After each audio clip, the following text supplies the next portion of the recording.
welcome to Video Blog with Miss Rennu. Today we're going to talk about the importance of public speaking. It may be difficult to fathom, but most people fear public speaking over death. That's right, most people fear public speaking over death. What is public speaking? Well, public speaking means speaking in front of a large or a small audience, even a few people, right? Public speaking means possibly sometimes giving a formal presentation to your boss or even proposing a toast at someone's wedding. Many people have this fear, and it comes as soon as they know they have to stand in front of a podium. Sometimes they're great at speaking personally, but as soon as you give them a microphone, this anticipatory fear develops. Like, oh my gosh, I have to speak in front of people. And believe it or not, most of the time, it's not the speaking that causes the fear, but the anticipation of the speech that is causing that anxiety. So in order to understand how to overcome these fears, we first need to understand what are these fears about. The three major causes of fear today are 1. Fear of the audience, 2. Fear of giving a bad speech or saying something wrong, and 3. Fear of failure. In order to overcome these three fears, there are some strategies one can utilize, and here are some secrets I'm going to share with you to be able to embrace and practice at home to overcome your fear of public speaking. And by the way, if as adults you have not gone to classes for public speaking and you're going to have to do this for yourself at home, then please make sure your child doesn't go through the same experience. Put your child in a class today. Fix that issue today so that when they grow up, they're already very confident and don't have this fear at all. Going back to you now, how can we fix the fear that you have about speaking in front of others? Number 1, embrace your subject. If you know you've been given something to talk about, you're going to be excited about it, right? By getting excited, you will then present with excitement and energy. If you watch my blogs, you'll notice I'm very emotional because I love talking, and I love talking about things that I enjoy, which is parenting skills, education, early education. And I will only talk about subjects that I want to embrace and that I enjoy. If you ask me to talk about politics, I'd rather not, because that's really not a subject I enjoy or that I can understand. But you need to understand that if you're invited to speak and you're given a topic, embrace the subject. And sometimes if you're given a topic you don't like, you're going to have to figure out a way to like it so you can present it. Because the excitement in your voice, if you're excited about something, it'll actually disguise the nervous shaking and the quiver in your voice.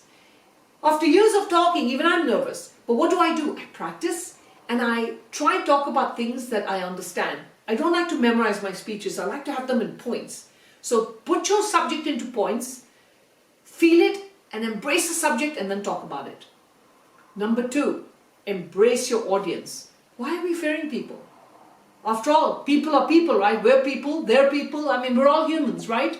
And none of us are perfect. So get to know your audience before you present. Find out who they are, what kind of people are coming. And if they're coming to listen to you, then you need to understand that they're coming to listen to you, which means you've been picked because you're the expert in the subject.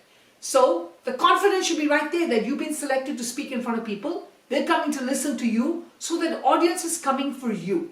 Why are you fearing them? And get information about your event. Discover, is the event formal or is it casual? What's the reason for the event? For example, if it's a wedding, find out the details of the wedding. Is it a formal wedding? Is it an informal wedding? Who's coming to the wedding? What kind of relatives, their age groups, all that information, because then that affects your subject, right? If you're going to be talking at a wedding and you have elderly people in the room, you've got to be careful of the jokes that you're going to select, and they have to be tasteful. So whatever you do, learn about your audience, and then you can find out and figure out how are you going to keep them excited. Energy is transferred. When you're positive, that positive energy and enthusiasm is transferred because energy is very infectious. And number 3, believe in yourself. If you're confident about yourself and your topic, remember, there's nothing to fear. So believe in yourself. When you believe in yourself, then only others can believe in you. Never live in fear of what you know. Hopefully you all like yourself. If you like yourself, what are you worried about? Be confident. Number 4, if you're still nervous, then figure out a way to release your nervous energy. Maybe if you go for yoga, do yoga, go for a walk, whatever it may be. Release your nervous energy on the day you're about to give your speech. And if you're at a wedding and maybe a glass of wine might chill you, not more than one, but a glass of wine might chill you maybe 30 minutes before your presentation. So at the end of the day, figure out something that is going to relax your nerves. Maybe it means talking to your spouse, playing with the baby, I don't know. Figure it out but release your nervous energy. And remember, practice makes perfect. I thank the bathroom mirror every day because that is the best place to practice. Stand in front of your bathroom mirror, practice. See what you do. If you have a tendency of doing this, you'll notice it. If you have a tendency of touching your nose, you'll notice it. Or record yourself. Record yourself and watch yourself afterwards and figure out, am I a good speaker or not? What are the things that I need to fix? Maybe you fidget a lot. When you're able to watch yourself, you're able to self-critique and fix those issues. So rehearse, practice. The more rehearsals you do, the more practice you do, the better a speaker you're going to become. We all have habits, right? We all develop habits, moving our hands, playing with our cell phone, putting our hands in our pocket. So by watching yourself, you're able to figure out what those habits are and you're able to fix them.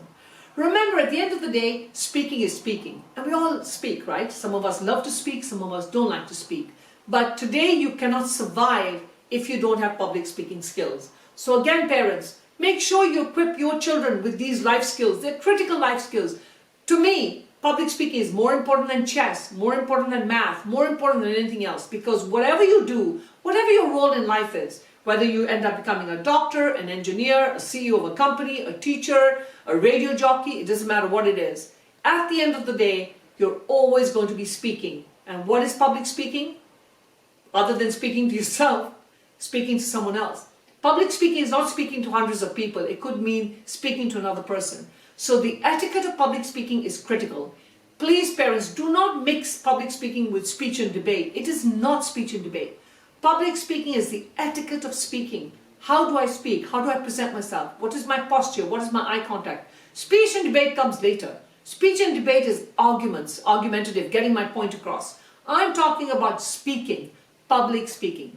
If you still need help on public speaking, do send me an email withmissrennu@gmail.com or visit withmissrennu.com. Send me a message. I'll be very happy to see what we can do for you. We're going to have some amazing classes right there. It depends on when you watch this video blog. We may already have our classes posted there where you can actually learn online at the leisure of your home and enjoy developing this critical life skill. I will leave you with this thought. You can speak well if your tongue can deliver the message of your heart. Until next time, remember, great leaders and speakers start right here with us.